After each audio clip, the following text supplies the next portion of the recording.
Au tribunal. L'amant de ma femme, un avocat, Harry. Le juge est mon ami. Vous allez quitter cette salle sans rien, soldat. Ma femme a eu un sourire narquois. Il a trop peur pour dire un mot. Regardez-le. Il a fait glisser un papier devant moi. Signez maintenant. Il n'avait aucune idée de qui j'étais vraiment. Chapitre 1. L'insulte. La salle d'audience sentait légèrement le vieux bois et la cire à parquet, l'air était lourd du faible bourdonnement des chuchotements. J'étais assis à la table du demandeur dans mon uniforme de cérémonie, non pas que j'en ai eu besoin, mais parce que je voulais un rappel de qui j'étais avant tout ça. Des années de service, d'innombrables missions, des sacrifices, tout cela maintenant réduit à une audience de divorce. En face de moi était assise ma future ex-femme, ses ongles manucurés tapotant légèrement sur la table. À côté d'elle se tenait son amant, un grand avocat aux cheveux gominés, vêtu d'un costume coûteux et affichant ce genre de sourire narquois qui vous donnait envie de tout casser.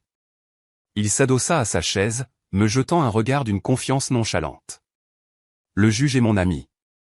Vous allez quitter cette salle sans rien, soldat.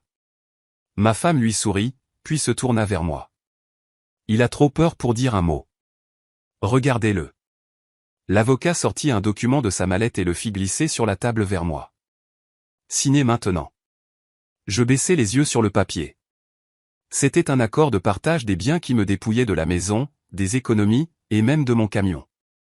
C'était du vol, déguisé en langage juridique. Je n'ai pas pris le stylo. À la place, je l'ai regardé droit dans les yeux. Ma voix était calme, presque désinvolte.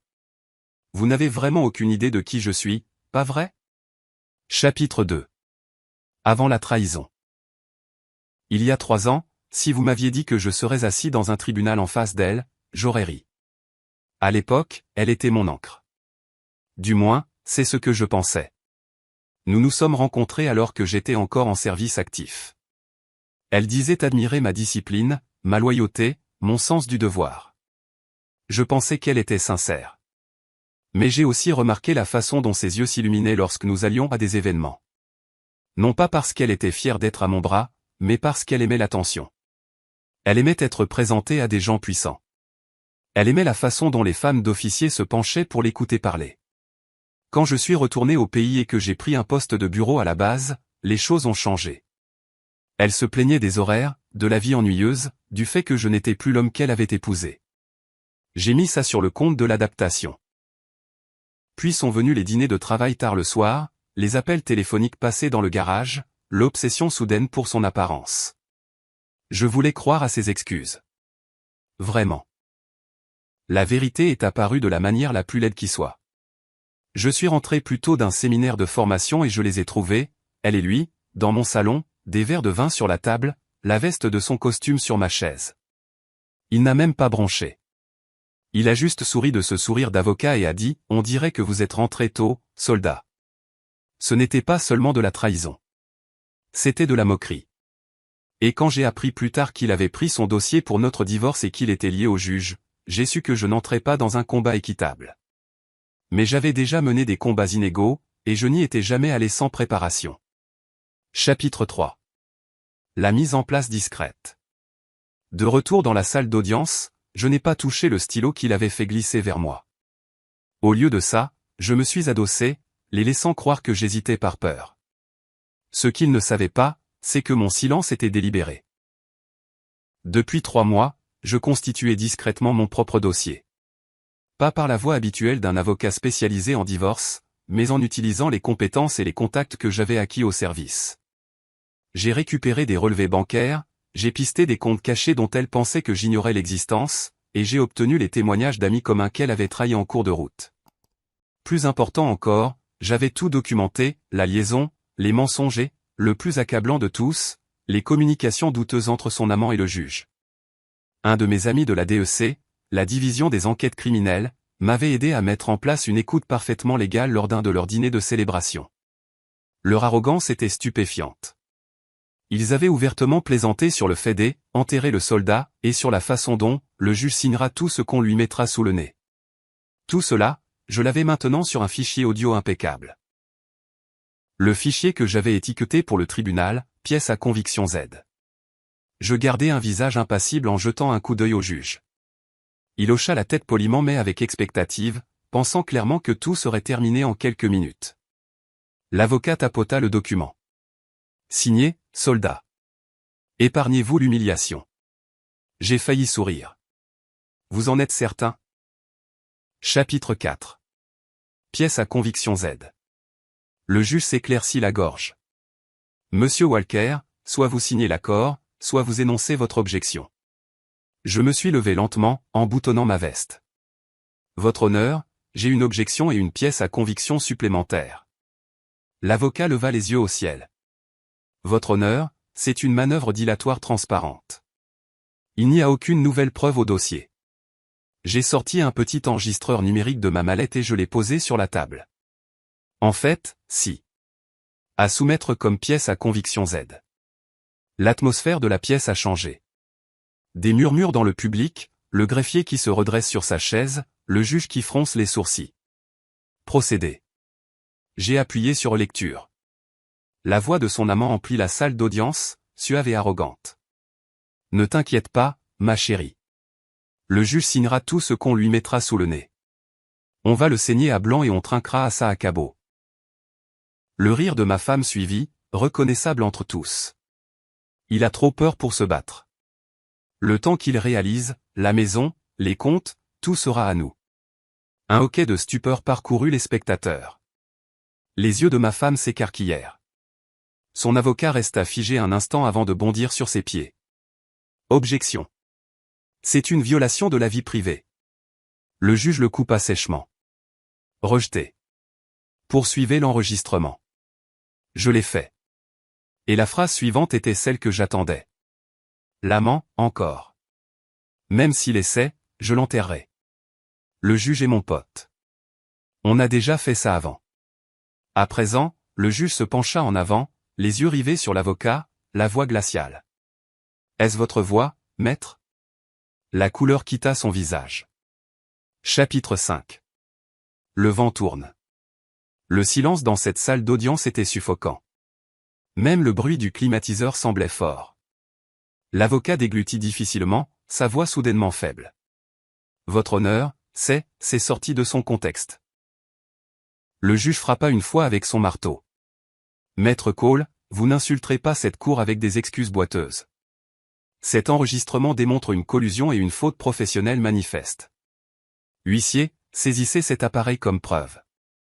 Deux huissiers s'avancèrent, l'un récupérant l'enregistreur, l'autre se positionnant près de l'avocat, au cas où. Ma femme regardait tour à tour son champion et moi, réalisant que son plan soi-disant infaillible venait de voler en éclats. Le juge se tourna vers moi. Monsieur Walker, je vais examiner cette preuve de manière approfondie. Pour l'instant, toutes les demandes de transfert d'actifs sont gelées en attendant l'enquête. Les dispositions relatives à la garde resteront inchangées jusqu'à ce que cette cour en décide autrement. J'ai hoché la tête respectueusement. Merci, votre honneur. Je suis convaincu que toute la vérité se manifestera. Je n'ai pas mentionné les autres pièces à conviction qui attendaient dans mon dossier. Des photographies, des registres de virements bancaires, et un email particulièrement incriminant qui les liait tous deux à un compte offshore. Cela viendrait plus tard, une fois que le premier coup aurait fait son effet. Son avocat se pencha vers elle, chuchotant avec urgence, mais je pus en entendre assez. Nous devons trouver un arrangement avant que ça ne dégénère. Si le juge poursuit. Sa réponse, cinglante. Un arrangement? On ne lui donnera rien. Je me suis contenté de sourire intérieurement, car cette bataille n'était plus une question de ce que j'allais obtenir. Il s'agissait maintenant de savoir tout ce qu'ils allaient perdre. Chapitre 6. La deuxième frappe. Le tribunal a levé la séance plus tôt ce jour-là, mais je ne suis pas rentré chez moi. Je suis allé directement au bureau du procureur de la République. Mon contact de la DEC attendait déjà dans le hall, un dossier épais à la main. À l'intérieur se trouvait le reste de mes découvertes, des virements bancaires du compte joint de ma femme avec son amant, des emails détaillant la dissimulation d'actifs, et ma préférée, une photo d'eux en vacances aux Maldives l'année dernière pendant un voyage d'affaires où elle prétendait assister à une conférence sur le leadership féminin. Le procureur a parcouru les preuves lentement, son expression se durcissant. Monsieur Walker, ce n'est pas seulement une fraude au tribunal des affaires familiales. C'est un complot, une malversation financière et la corruption d'un agent public. Nous allons ouvrir une enquête criminelle immédiatement. Le temps que je quitte le bureau du procureur, des mandats étaient déjà en cours de rédaction. La semaine suivante, je suis retourné au tribunal. Cette fois, l'atmosphère était différente. Tendue, électrique. L'avocat de ma femme n'a pas croisé mon regard. Deux hommes en costume sombre se tenaient près du fond. L'inspection générale. Le juge prit son siège, feuilleta quelques papiers, puis leva les yeux vers le public. Avant de commencer, cette cour a été informée d'enquêtes criminelles en cours impliquant des parties présentes. En conséquence, toutes les procédures de divorce sont suspendues en attendant l'issue de la dite enquête. De plus, il regarda droit vers son avocat, Maître Cole, vous êtes par la présente dessaisie de cette affaire. Huissier, veuillez escorter Maître Cole dans la chambre adjacente pour interrogatoire. Le hoquet de ma femme fut presque théâtral. Elle tendit la main vers lui, mais il ne lui jeta même pas un regard. Je me suis penché vers elle juste assez pour qu'elle puisse m'entendre. Tu m'as dit que je n'avais pas le choix. Tu avais raison. Je n'en avais pas. Je devais vous détruire. Son visage devint blême. Elle savait que ce n'était pas fini. Ça ne faisait qu'empirer. Chapitre 7. L'effondrement total. 3 semaines plus tard, l'affaire a éclaté. Les journaux locaux titraient « Un avocat de premier plan et son amante accusés d'avoir soudoyé un juge et escroqué un vétéran dans une affaire de divorce ». L'histoire s'est propagée rapidement. Dès le 2e jour, les médias nationaux diffusaient des extraits de l'enregistrement, son rire, ses promesses suffisantes, encore et encore. Mon téléphone n'arrêtait pas de vibrer avec des messages de personnes dont je n'avais pas eu de nouvelles depuis des années. La plupart étaient des félicitations. Certains étaient des excuses pour avoir douté de moi. Son monde, cependant, s'effondrait. Son amant a été radié du barreau en un mois et risquait maintenant jusqu'à 12 ans de prison. Le juge, son pote, a été suspendu en attendant des poursuites pour violations éthiques et corruption éventuelle. Et ma femme, elle a été inculpée en tant que co-conspiratrice.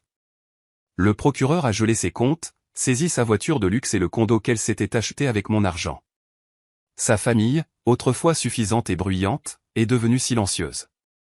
J'ai entendu dire qu'ils avaient hypothéqué leur propre maison pour couvrir ses frais de justice croissants. Mais le vrai moment, celui que j'attendais, est arrivé lors de l'audience finale. Le nouveau juge a examiné le dossier, puis m'a regardé directement. Monsieur Walker, à la lumière des preuves accablantes de faute professionnelle, vous obtenez la garde exclusive de vos enfants, la pleine propriété de tous les actifs contestés et la dissolution immédiate du mariage.